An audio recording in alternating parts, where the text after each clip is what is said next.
Are you surprised by all the attention that is going on right now surrounding you? It's pretty intense. As I was telling you earlier, I mean, it's kind of the craziest time in my whole life. I think of everything that I did getting up to this moment, and I feel like it was all just me training for this marathon that I'm in the middle of right now.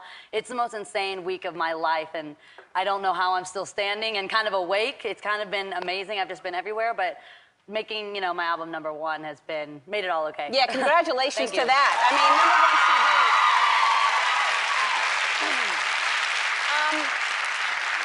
Well, we'll talk about bangers in a second, but the one thing that I think that I'm surprised by, you know, Robin Thicke was on stage as well.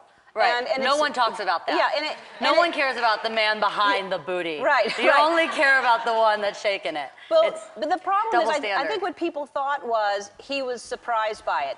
And he was in rehearsal as much as I was and loving it, people. Yeah. And loving it. So everyone there knew, there was rehearsal, everyone there knew what was going to happen. Everyone there knew except maybe some other people in the audience. I saw a lot of faces that were kind of like, yeah. Should we be laughing at this? Is this supposed to be funny? It was supposed to be funny. It was supposed to be funny / somewhat, you know, obviously. Provocative. But I was dressed as like, my idea for it was I wanted to be a bear, but also somewhat like an adult baby because of my hair was supposed to be kind of like I was in like a onesie, and just because I have an obsession with being an adult baby. Right. And like onesies and everything that comes along with it. Right. So it was kind of supposed to be more that, and then it was supposed to get more sexual. But people were as shocked about the bear. I don't know. Yeah, they were shocked about everything. Everything. Yeah.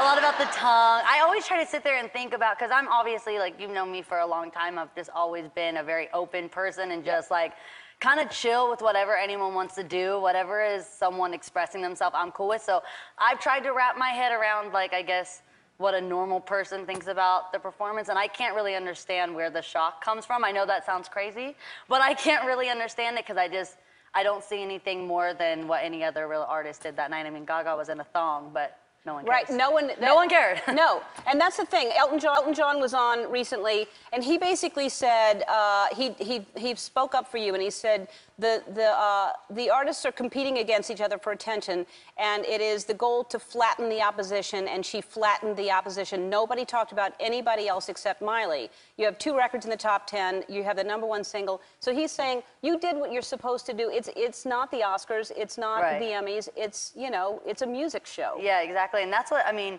for me, MTV, when I used to watch MTV all the time, it was really about music. And now it's a bunch of TV shows and all that. But this is a time in the year where it really brings it back focused on music. And that's what it's supposed to be. It's supposed to be celebrating music videos. And that was basically my music video. I don't know how people were really that shocked, because if you've seen my video or Blurred Lines video, it was really supposed to kind of pay honor to that, because it kind of brought music videos back into